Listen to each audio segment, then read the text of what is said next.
എല്ലാവർക്കും സിനിമ മാനിയക്കിൻ്റെ പുതിയൊരു വീഡിയോയിലേക്ക് സ്വാഗതം. അവതാർ ദി ലാസ്റ്റ് എയർബെൻഡർ എന്ന സീരീസിൻ്റെ മൂന്നാമത്തെ എപ്പിസോഡിൻ്റെ ഒരു എക്സ്പ്ലനേഷൻ വീഡിയോ ആണിത്. അപ്പോൾ നമുക്ക് നേരെ സീരീസിലേക്ക് കിടക്കാം. സീരീസിൻ്റെ തുടക്കത്തിൽ തന്നെ കാണിക്കുന്നത് നമ്മുടെ ഫയർ നേഷനാണ്. അവിടുത്തെ ഒരു ഗ്രൂപ്പ് ഓഫ് ആൾക്കാരെയാണ് കാണിച്ചുകൊണ്ടിരിക്കുന്നത്. ഇവരാണെങ്കിൽ ഭയങ്കര പ്ലാനിങ്ങിലാണ്. നമ്മുടെ ഫയർ കിങ്ങിനെ കൊല്ലാനാണ് ഇവർ പ്ലാൻ ചെയ്തുകൊണ്ടിരിക്കുന്നത്. കാരണം നമ്മുടെ കിങ് കാരണം ഇവർക്ക് കുറേ നഷ്ടങ്ങൾ ഉണ്ടായിട്ടുണ്ട്. ഈ ഒരു സമയത്താണ് ഇവരെ സഹായിക്കാൻ വേണ്ടിയിട്ട് ഒരാളും കൂടി അങ്ങ് കടന്നു വരുന്നത്. നമ്മുടെ കിങ്ങിൻ്റെ പാലസിത്തെ സെർവൻ്റാണ്. അങ്ങനെ സെർവൻറ്റ് വാതിൽ തുറന്നു കൊടുക്കുന്നു. ഇവരകത്ത് കയറുന്നു. കിങ്ങിനെ കൊല്ലാനും പോകുന്നു. പക്ഷെ അവരകത്ത് കയറിയപ്പോഴാണ് ഇവരൊരു കാര്യം മനസ്സിലാക്കുന്നത്. ഇവർ നല്ല രീതിക്ക് തന്നെ പെട്ടിട്ടുണ്ട് എന്നുള്ളത്. കാരണം ഓൾറെഡി നമ്മുടെ കിങ്ങിനെ അറിയാം ഇവർ നമ്മുടെ കിങ്ങിനെ കൊല്ലാൻ വരുന്ന കാര്യം. ഇത് അറിയിച്ചിട്ടുള്ളത് വേറെ ആരുമല്ല, നമ്മുടെ സെർവൻ്റാണ്. എന്നാൽ അവൾ സാധാ സെർവൻ്റ് അല്ല, അവളൊരു സെർവൻ്റേ അല്ല, നമ്മുടെ കിങ്ങിൻ്റെ മകളാണ്. ഇവളുടെ പേരാണ് അസൂല. അങ്ങനെ ഒരു അസൂലയുടെ ട്രാൻസ്ഫോർമേഷൻ കണ്ടിട്ട് ഇവരിങ്ങനെ ഞെട്ടിത്തരിച്ച് നിൽക്കുന്നുണ്ട്. ഈ സമയത്ത് നമ്മുടെ കിങ് വരുന്നു. കൊല്ലാൻ വന്നവരൊക്കെ അങ്ങ് പച്ചക്ക് കത്തിച്ച് കളയുന്നുണ്ട്. ശേഷം നമ്മുടെ അവതാർ ജീവനോടുള്ള കാര്യം നമ്മുടെ അസൂലനെ അറിയിക്കുന്നുണ്ട് നമ്മുടെ കിങ്. ഇത് കേട്ടപാട് നമ്മുടെ അസൂലക്ക് ഇങ്ങനെ ആകെ അസൂയ തോന്നിക്കൊണ്ടിരിക്കുകയാണ്. കാരണം ഇവളുടെ ബ്രദറായ സൂക്കയാണ് അവതാർ ജീവനോട് ഉണ്ട് എന്നുള്ളത് കണ്ടെത്തിയിട്ടുള്ളത്. അതുകൊണ്ട് തന്നെ ഇവൾക്ക് ഭയങ്കരമായിട്ട് അസൂയ തോന്നുന്നുണ്ട് ഇവളുടെ ബ്രദറിനോട്. അങ്ങനെ ഇരിക്കുമ്പോഴാണ് നമ്മുടെ ആംഗിനൻ ടീംസിനെ കാണിച്ചുകൊണ്ടിരിക്കുന്നത്. ഇവർ നോർത്തിലോട്ട് പോയിക്കൊണ്ടിരിക്കുകയായിരുന്നല്ലോ. അവർ റെസ്റ്റ് എടുക്കാൻ വേണ്ടിയിട്ട് ഒരു സ്ഥലത്ത് നിർത്തിയിട്ടുണ്ട് ഫുഡൊക്കെ കഴിക്കാൻ വേണ്ടിയിട്ട്. ഈ ഒരു ടൈമിൽ നമ്മുടെ കട്ടാറാണെങ്കിലോ ഇങ്ങനെ വാട്ടർ ബെൻഡിങ് സ്കിൽസൊക്കെ ഇങ്ങനെ പഠിച്ചുകൊണ്ടിരിക്കുക, പുതിയ സ്കില്ലുകളൊക്കെ പഠിച്ചുകൊണ്ടിരിക്കുക. പക്ഷെ അവളെ കൊണ്ട് കറക്റ്റായിട്ട് ചെയ്യാൻ പറ്റുന്നില്ല. ഈ സമയത്ത് നമ്മുടെ ആങ് വന്നിട്ട് പറയാണ്, എന്നെ എയർ ബെൻഡിങ് പഠിപ്പിക്കുന്ന സമയത്ത് എൻ്റെ ഗുരുക്കൾ എന്നോട് ഒരു കാര്യം പറഞ്ഞിട്ടുണ്ട്. നിങ്ങൾക്ക് ഫോക്കസ് വേണമെന്നുണ്ടെങ്കിൽ നിങ്ങളുടെ സ്പിരിറ്റുമായിട്ട് നിങ്ങളുടെ ഫീലിങ്സ് ടച്ച് ആവണം. അതായത് നിങ്ങളുടെ ഇമോഷൻസ്, ഇമോഷൻസ് എപ്പോഴും നിങ്ങളുടെ ഓർമ്മയിൽ വേണം. അത് വെച്ചിട്ട് വേണം ഫോക്കസ് ചെയ്യാൻ. ഇത് കേട്ടപാട് ഇവളുടെ ഒരു ഇമോഷൻ ഭയങ്കര വിയേർഡായിട്ടുള്ളൊരു ഇമോഷനാണ്, ഭയങ്കര പേടിപ്പെടുത്തുന്ന ഒരു ഇമോഷനാണ്. അതിങ്ങനെ ഓർത്തെടുക്കുന്നുണ്ട്. ഇപ്പോൾ അത് വെച്ചിട്ട് ഇങ്ങനെ ബെൻഡിങ് ചെയ്യാൻ ആരംഭിച്ചിട്ടുണ്ട്. പക്ഷെ ആ ഒരു ഇമോഷൻ അവളുടെ ഫോക്കസ് കളഞ്ഞുകൊണ്ടിരിക്കുകയാണ്. സോ അതുകൊണ്ട് തന്നെ ഇമോഷൻ എന്ന ഒരു പ്ലാൻ അവർ വേണ്ടാന്ന് വെക്കുന്നുണ്ട്. അങ്ങനെ ഈ ഒരു സമയത്താണ് നമ്മുടെ സോക്ക ഫുഡൊക്കെ കളക്ട് ചെയ്തിട്ട് അങ്ങോട്ടേക്ക് വരുന്നത്. ഇവന്റെ കൂടെയാണെങ്കിലോ നമ്മുടെ മോമോയും ഉണ്ട്. ഇവനക്കാണെങ്കിൽ നമ്മുടെ മോമോയെ കണ്ണെടുത്താൽ കണ്ടുകൂടാ. ഈ ഒരു കറക്റ്റ് ടൈമിലാണ് നമ്മുടെ സൂക്കോനും ടീംസിനെ കാണിച്ചുകൊണ്ടിരിക്കുന്നത്. ഇവരാണെങ്കിൽ നമ്മുടെ അവതാരണം ഇങ്ങനെ തെരഞ്ഞുകൊണ്ടിരിക്കുക. അങ്ങനെ ഈ ടൈമിൽ നമ്മുടെ ജാവോ പറയാണ്, എനിക്ക് കുറച്ച് സോഴ്സ് ഉണ്ട്, ആ ഒരു സോഴ്സ് വെച്ചിട്ട് ഞാനൊന്ന് അന്വേഷിച്ച് നോക്കട്ടെ. എന്നാൽ ഈ ഒരു ബുദ്ധി നമ്മുടെ സൂക്കോ വന്നിട്ട് തടയുന്നുണ്ട്. സംഭവം വേറെ ഒന്നല്ല, ഇനി ആളുകളോട് ഇങ്ങനെ അവതാറിനെ കണ്ടോ എന്നൊക്കെ ചോദിച്ച് നടന്നു കഴിഞ്ഞാൽ അവതാർ ജീവനോടുള്ള കാര്യം എല്ലാവരും അറിയും. അത് ചിലപ്പോൾ ഇവർക്കൊരു ഭീഷണിയായിട്ട് മാറും. അതുകൊണ്ട് തന്നെ നമ്മുടെ സൂക്കോ തടയുന്നുണ്ട്. പക്ഷെ എന്നാലും ഇവർക്കാണെങ്കിലോ വേറെ വഴിയില്ല. അതുകൊണ്ട് തന്നെ ഈ ഒരു ബുദ്ധിയായിട്ട് മുന്നോട്ട് പോവുകയാണ് ഇവർ. നമ്മുടെ ആംഗും ടീംസ് ആണെങ്കിലും ഇങ്ങനെ നോർത്തിലോട്ട് പോകുന്നുണ്ട്. ഈ ഒരു ടൈമിലാണ് നമ്മുടെ ആങ് ഒരു കാഴ്ച കാണുന്നത്. ഒരു എയർ ബെൻഡറിനെ ഒരുത്തനിങ്ങനെ പറന്ന് പോകുന്നുണ്ട്. പറന്ന് പോകുന്നതേ കാണുന്നുള്ളൂ, ആളെ കറക്റ്റായിട്ടൊന്നും കാണുന്നില്ല. പിന്നെ പോരാത്തന്നെ നമ്മുടെ ആങ്ങിന്റെ കയ്യിൽ മറ്റൊരു വടി ഉണ്ടല്ലോ, പറക്കുന്ന വടി. അതുപോലത്തെ ഒരു സാധനം ഉപയോഗിച്ചിട്ടാണ് ഇവർ പറന്ന് പൊക്കോണ്ടിരിക്കുന്നത്. ഇത് കണ്ടപാടെ നമ്മുടെ ആങ് പറയാണ്, അവനെ നമുക്ക് ഫോളോ ചെയ്യാം. അവൻ പൊക്കോണ്ടിരിക്കുന്നത് ഒമാഷുവിലോട്ടാണ്. ഈ ഒരു ഒമാഷു എന്നൊരു പേര് പറയുമ്പോൾ തന്നെ നമ്മുടെ ആങ് ആണെങ്കിലും ഭയങ്കര ഹാപ്പി ആയിട്ടൊക്കെയാണ് പറയുന്നത്. സോ അത്രയും പ്രത്യേകത ഒമാഷു എന്ന ഒരു നാട്ടിനകത്തുണ്ട്. അതെന്താണെന്നുള്ളത് നമുക്ക് കണ്ടു തന്നെ അറിയാം. അങ്ങനെ അവർ ലാൻഡ് ചെയ്തു. ഈ സമയത്താണ് നമ്മുടെ ആങ് ഒമാഷുവിനെ കുറിച്ച് കൂടുതൽ കാര്യങ്ങളൊക്കെ പറഞ്ഞുകൊണ്ടിരിക്കുന്നത്. ഇത് വലിയൊരു സിറ്റിയാണ്. ഈ സിറ്റിക്കകത്ത് കുറേ എഞ്ചിനീയർമാരും സയൻറ്റിസ്റ്റും ആർട്ടിസ്റ്റും ഒക്കെയാണ് താമസിച്ചുകൊണ്ടിരിക്കുന്നത്. പിന്നെ പോരാത്തന്നെ അവിടുത്തെ ഒരു ചെറിയ ഡെലിവറി സിസ്റ്റം ഉണ്ട്. ആ ഒരു സിസ്റ്റം എന്നൊക്കെ പറഞ്ഞാൽ വൻ സീനാണ്. അത് മാത്രമല്ല ഇത് എർത്ത് ബെൻഡേഴ്സിന്റെ സിറ്റിയാണ്. പിന്നെ നിങ്ങൾ പോരാത്തന്നെ ഒരു മല കണ്ടോ, ആ മല പൊളിച്ചിട്ടാണ് ഈ ഒരു സിറ്റി ഉണ്ടാക്കിയിട്ടുള്ളത്. അങ്ങനെ ഇവർ നമ്മുടെ ഒമാഷുവിലെത്തി. ഭയങ്കര ഭംഗി എന്ന് പറഞ്ഞാൽ ഭയങ്കര ഭംഗിയാണ് ഈ ഒരു സിറ്റി കാണാനായിട്ട്. പക്ഷേ ഇവിടെ ഒരു പ്രശ്നമുണ്ട്. സംഭവം വേറെ ഒന്നല്ലേ, നമ്മുടെ ഫയർ ബെൻഡേഴ്സും മൊത്തത്തിൽ ഈ ഒരു യുദ്ധം പ്രഖ്യാപിച്ചിട്ടുള്ളതുകൊണ്ട് ചെക്ക് ചെയ്യാണ്ട് ആരെ അകത്തോട്ട് കയറ്റി വിടില്ല നമ്മുടെ എർത്ത് ബെൻഡേഴ്സ്. അതുകൊണ്ട് തന്നെ ഭയങ്കര ചെക്കിംഗ് ആണ്. എന്തെങ്കിലും അൺയൂഷ്വലായിട്ട് കണ്ടെത്തി കഴിഞ്ഞാൽ അവർ പുറത്താക്കും. നല്ല പണി കൊടുത്തിട്ട് തന്നെ പുറത്താക്കും. അതുകൊണ്ട് തന്നെ അങ്ങനെ ഇങ്ങനെയൊന്നും അകത്തോട്ട് കയറാൻ പറ്റില്ല. അങ്ങനെ ഈ സമയത്താണ് ഒരു പയ്യനെ കാണിച്ചുകൊണ്ടിരിക്കുന്നത്. ഇവ സ്ഥിരം നമ്മുടെ ഒമാഷുവിലോട്ടൊക്കെ പോകുന്ന ഒരാളാണ്. അതുകൊണ്ട് തന്നെ അവനക്ക് ചെക്കിങ്ങിലൊന്നും വലിയ സീനൊന്നുമില്ല. അവനെ സുഖമായിട്ട് കടത്തിവിടും. സോ ഇവനോട് സഹായം ചോദിക്കുകയാണ് നമ്മുടെ പിള്ളേര്. ഇവനാണെങ്കിലോ സഹായിക്കുന്നു, അകത്ത് കയറ്റുന്നു. എന്നാൽ അകത്ത് വെച്ചിട്ടാണ് ഇവനൊരു കാര്യം പറയുന്നത്. നിങ്ങൾ എല്ലാവരും ഒന്ന് സൂക്ഷിക്കണം. നിങ്ങൾ കാണുന്ന പോലെയല്ല, ഒമാഷു ഭയങ്കര ഡേഞ്ചറസ് ആയിട്ടുള്ള ഒരു സ്ഥലമാണ്. ഇതും പറഞ്ഞിട്ട് അവൻ പോകുന്നുണ്ട്. ഈ ഒരു സെയിം ടൈമിലാണ് നമ്മുടെ ആങ് ഒരു പറക്കുന്ന പയ്യനെ പിന്നെയും കാണുന്നത്. അവനെ ഫോളോ ചെയ്ത് പോവാണ് നമ്മുടെ ആങ്. പക്ഷെ അവിടെ ചെല്ലുമ്പോഴാണ് അവനൊരു കാര്യം അറിയുന്നത്. അതൊരു എയർ ബെൻഡർ അല്ല, ഒരു സാധാ പയ്യനാണ്. ഒരു വികലാംഗനായ പയ്യൻ. അവൻക്കാണെങ്കിലോ നടക്കാനൊന്നും പറ്റില്ല. സോ അവൻ്റെ അച്ഛൻ ഉണ്ടാക്കി കൊടുത്തിട്ടുള്ള ഒരു പറക്കുന്ന ഒരു മെഷീനാണ്. സോ ആ ഒരു മെഷീനായിട്ട് ഇങ്ങനെ പറക്കുന്നതാണ് നമ്മുടെ ആങ് ദൂരെ നിന്ന് കണ്ടിട്ടുണ്ടായിരുന്നത്. ഇത് കണ്ടപാട് നമ്മുടെ ആങ്ങിനാണെങ്കിലോ ഭയങ്കരമായിട്ട് മൂഡ് പോകുന്നുണ്ട്. എന്തായാലും ഈ പയ്യന്റെ പേരാണ് ടിയോ. ഈ ഒരു കറക്റ്റ് ടൈമിലാണ് അവിടെ ഭയങ്കര വലിയൊരു പൊട്ടിത്തെറി ഉണ്ടാവുന്നത്.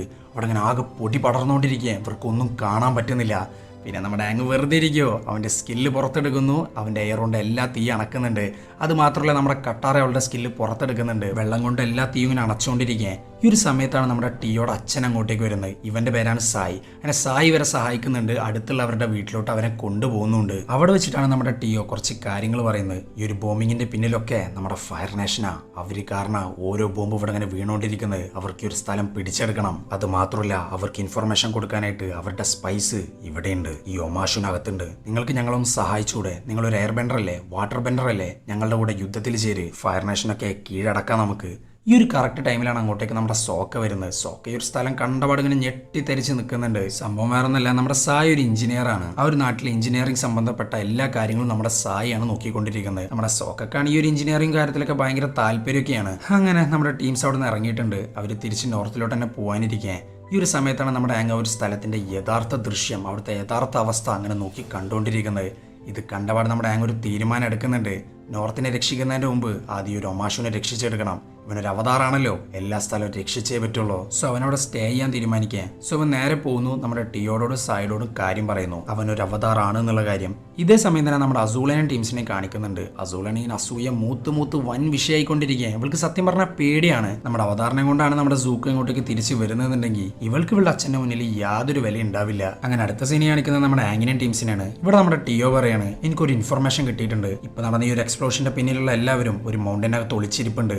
അവിടെ ചെന്ന് കഴിഞ്ഞാൽ അവരെ കയ്യോടെ പൊക്ക. പക്ഷെ അങ്ങോട്ടേക്ക് പറന്നു പോകണം, നടന്നെത്താൻ കഴിയില്ല. സോ ആങ്, നിന്റെ എയർ ബെൻഡിങ് സ്കിൽ വഴി നമുക്ക് അങ്ങോട്ടേക്ക് പറന്നെത്താൻ സാധിക്കും. ഇതൊക്കെ കേൾക്കുമ്പോൾ നമ്മുടെ സായണി നമ്മുടെ ടിയോനെ തടഞ്ഞു നിർത്താനൊക്കെ നോക്കുന്നുണ്ട്. പക്ഷെ ആര് കേൾക്കാൻ, അവൻ പോവാൻ തന്നെ തീരുമാനിച്ചിരിക്കുകയാണ്. അങ്ങനെ ഇരിക്കുമ്പോഴാണ് നമ്മുടെ ആങ്ങും ടീംസും ഒമാഷുലുള്ള കാര്യം നമ്മുടെ സൂക്കോയും അതുപോലെ തന്നെ അങ്കിളൊക്കെ അറിയുന്നത്. അത് നമ്മുടെ ዣവോ വഴി. ഇത് അറിഞ്ഞപാടെ നമ്മുടെ ዣവോ ആണെങ്കിലോ ഒമാഷുവിലോട്ട് രണ്ടുപേരൊക്കെ വിടാൻ നിൽക്കുന്നുണ്ട്.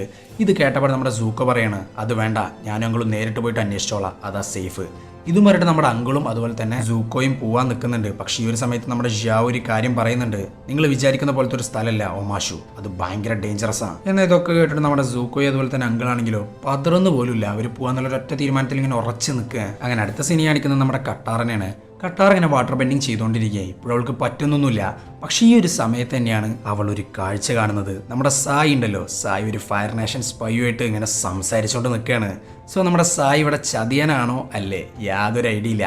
അവളിങ്ങനെ ഫോളോ ചെയ്യാൻ നിൽക്കുന്നുണ്ട്. പക്ഷെ പെട്ടെന്നാണ് ഒരു പയ്യൻ വന്നിട്ട് ഇവളങ്ങ് വിളിച്ചു കൊണ്ടുപോകുന്നത്. ഈ പയ്യൻ വേറെ ആരുമല്ല, ഈ ഒരു ഒമാഷുവിലേക്ക് കടത്താൻ വേണ്ടിയിട്ട് ഒരു പയ്യൻ ഹെൽപ്പ് ചെയ്തിട്ടുണ്ടായിരുന്നല്ലോ, ആ ഒരു സെയിം പയ്യൻ തന്നെയാണിത്. ഇവന്റെ പേരാണ് ജെറ്റ്. അങ്ങനെ നമ്മുടെ കട്ടാർ ഈ ഒരു ജെറ്റും കൂടിയിട്ട് നമ്മുടെ സ്പൈനെ ഫോളോ ചെയ്യാൻ ആരംഭിച്ചിട്ടുണ്ട്. എന്നാൽ ഈ ഫോളോ ചെയ്യുന്ന കാര്യം നമ്മുടെ സ്പൈക്ക് പിടികിട്ടുന്നുണ്ട്. പിന്നെ പറയണ്ടല്ലോ, അവിടെ വമ്പം ഫൈറ്റ് തന്നെ നടക്കുന്നുണ്ട്. ഈ സ്പൈയുടെ കൂടെ ആണെങ്കിലോ കുറച്ച് ഫയർ നേഷന്റെ ആളുകളും ഉണ്ട്. അതിന് ഒരു ഫൈറ്റ് ആരംഭിച്ചിട്ടുണ്ട്. എന്നാൽ നമ്മുടെ ജെറ്റ് അത്ര ചില്ലറക്കാരനല്ല. അവൻ്റെ ഫൈറ്റ് എന്നൊക്കെ പറഞ്ഞാൽ നല്ല കിടിലൻ ഫൈറ്റാണ്. പിന്നെ പോരാ തന്നെ അവൻ്റെ കുറച്ച് ഫ്രണ്ട്സും ഉണ്ട്. അങ്ങനെ നമ്മുടെ ജെറ്റും ടീംസും കൂടിയിട്ട് നമ്മുടെ ഫയർ നേഷൻകാരൊക്കെ നല്ല പുഷ്പം പോലെ അടിച്ചിടുന്നുണ്ട്. ശേഷം അവരവിടുന്ന് അവരുടെ സ്ഥലത്തോട്ട് പോകാൻ കൂടെ നമ്മുടെ കട്ടാറയും പോകുന്നുണ്ട്. ഇതിൻ്റെ ഇടയിൽ നമ്മുടെ സയൻസ് ഒക്കെ നന്നായി അടുക്കുന്നുണ്ട്. ഇതിന് കാരണം വേറെ ഒന്നുമില്ല, നമ്മുടെ സോക്കയുടെ ഉള്ളിൽ ഒരു എഞ്ചിനീയറിംഗ് ടാലന്റ് ഉണ്ട്.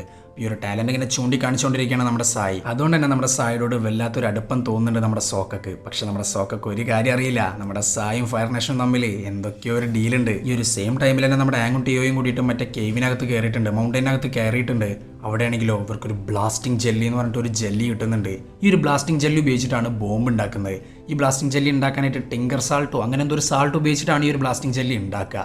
പക്ഷേ ഈ ഒരു ജെല്ലി മാത്രമല്ല ഇവർക്ക് അവിടെ നിന്ന് കിട്ടുന്നത്, കുറച്ച് ഡ്രസ്സും കിട്ടുന്നുണ്ട്. പക്ഷേ ഇതേ സെയിം ഡ്രസ്സ് തന്നെ നമ്മുടെ അങ്ങ് മറ്റൊരു സ്ഥലത്ത് കണ്ടിട്ടുണ്ട്. അത് നമ്മുടെ ജെറ്റിൻ്റെ കയ്യിലാണ്. സോ അവിടെ ബ്ലാസ്റ്റ് ചെയ്തുകൊണ്ടിരിക്കുന്നത് നമ്മുടെ ജെറ്റാണോ സായി ആണോ ഫയർ നേഷനാണോ ഒരു ഐഡിയ ഇല്ല. എന്തായാലും നമ്മുടെ ആങ്ക് നല്ല രീതിക്ക് കൺഫ്യൂസ് ആയിട്ട് നിൽക്കുന്നുണ്ട്. ഇതേ സമയം നമ്മുടെ ജെറ്റും കട്ടാറും കൂടിയിട്ട് നമ്മുടെ ജെറ്റിന്റെ സ്ഥലത്ത് എത്തിയിട്ടുണ്ട്. അവിടെയാണെങ്കിൽ കുറേ പിള്ളേരുണ്ട്, അവരെല്ലാവരും ഓർഫൻസ് ആണ്. ഓർഫൻസ് ആയിട്ട് മാറ്റിയതാണെങ്കിലോ നമ്മുടെ ഫയർ നേഷൻകാരും. സോ ഫയർ നേഷൻകാരോട് തീരാത്ത പകയാണ് നമ്മുടെ ജെറ്റിനും ടീംസിനുള്ളത്. സോ ഫയർ നേഷനെതിരെ പൊരുത്തുന്ന ഒരു ഫ്രീഡം ഫൈറ്റേഴ്സ് ആണ് നമ്മുടെ ജെറ്റും ഗ്രൂപ്പും. അങ്ങനെ നമ്മുടെ കട്ടാറും ജെറ്റും തമ്മിൽ നന്നായി അടുത്തിട്ടുണ്ട്. അത് മാത്രമല്ല കട്ടാർ അവളുടെ കഥകളൊക്കെ തന്നെ പറയാൻ ആരംഭിക്കാൻ.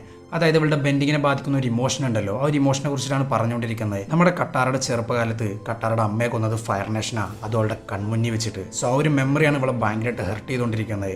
അതേ മെമ്മറി തന്നെയാണ് ഇവളെ ബെൻഡിങ്ങിനെ ബാധിച്ചുകൊണ്ടിരിക്കുന്നതും. അതിന് ഇത് കേൾക്കുമ്പോൾ നമ്മുടെ ജെറ്റ് പറയാണ്, നീ വിയേർഡ് മെമ്മറി ഒക്കെ വിട്ടേക്ക്, ശേഷം നിന്റെ അമ്മേനെ കുറിച്ചിട്ടുള്ള നല്ല മെമ്മറീസ് ഓർക്കാൻ ശ്രമിക്കുക, എന്നിട്ട് ബെൻഡ് ചെയ്ത് നോക്ക്, എന്തായാലും നടക്കും.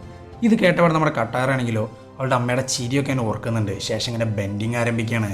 അവളുടെ ആ ഒരു ബെൻഡിങ് ഉണ്ടല്ലോ കറക്റ്റായിട്ട് സെറ്റ് ആവുന്നുണ്ട് പ്രാവശ്യം. അങ്ങനെ ഇരിക്കുമ്പോഴാണ് നമ്മുടെ അങ്കിളും അതുപോലെ തന്നെ സൂക്കയും കൂടിയിട്ട് ഈ ഒരു ഒമാഷൂലി കാല് കുത്തുന്നത്. അവർ നമ്മുടെ പിള്ളേരെ ഇങ്ങനെ അന്വേഷിച്ചുകൊണ്ടിരിക്കുക. ഇതേ സമയം തന്നെ നമ്മുടെ അസൂളനെ കാണിക്കുന്നുണ്ട്. അസൂൾ ഒരു കത്തെഴുതിക്കൊണ്ടിരിക്കുക, അതും നമ്മുടെ ജിയാവോന്. സംഭവം വേറെ ഒന്നുമല്ല, അവളുടെ ബ്രദറിനെ കുറിച്ചിട്ടുള്ള എല്ലാ ഇൻഫർമേഷനും അസൂളൊക്കെ അറിയണം. അതിന് വേണ്ടിയിട്ടാണ് ഈ ഒരു കത്ത് എഴുതിയിട്ടുള്ളത്. ഇത് കണ്ടപാട് നമ്മുടെ ജിയാവോക്ക് ഭയങ്കരമായിട്ട് ഹാപ്പി ആവുന്നുണ്ട്. കാരണം വേറെ ഒന്നുമല്ല, അസൂളൊക്കെ ഇങ്ങനെ ഇൻഫർമേഷൻ ഒക്കെ കൊടുത്തു കഴിഞ്ഞാൽ അതിന്റെ ഗുണമൊക്കെ നമ്മുടെ ജിയാവോക്കാണ് കിട്ടാൻ പോകുന്നത്. സോ നമ്മുടെ ജിയാവോ അവന്റെ ക്രൂവിനോട് ഒരു കാര്യം പറയുന്നുണ്ട്. ആ സൂക്കോയുടെ ഷിപ്പിന്റെ ക്രൂ ഉണ്ടല്ലോ, അവരെ നമുക്ക് പിടിക്കണം. ആ ക്രൂവും നമ്മുടെ സൂക്കോയും തമ്മിൽ അത്ര രസത്തിലല്ല. സോ അവരെ പിടിച്ചു കഴിഞ്ഞാൽ അത് നമുക്കൊരു ഗുണമാണ്. അങ്ങനെ അടുത്ത സീൻ കാണിക്കുന്നത് നമ്മുടെ ആങ്ങിനെയാണ്. ആങ് വേഗം നമ്മുടെ സോക്കയുടെ അടുത്ത് വന്നിട്ട് നമ്മുടെ ജെറ്റാണ് ഈ ഒരു എക്സ്പ്ലോഷൻ്റെ പിന്നിൽ എന്നൊക്കെ പറയുന്നുണ്ട്. ഇതേ സെയിം ടൈമിൽ തന്നെ നമ്മുടെ കട്ടാർ അങ്ങോട്ട് വരുന്നുണ്ട്. കട്ടാർ വന്നിട്ട് പറയുന്നത് നമ്മുടെ സായിയാണ് ഇതിന് പിന്നിൽ നിന്നാണ്.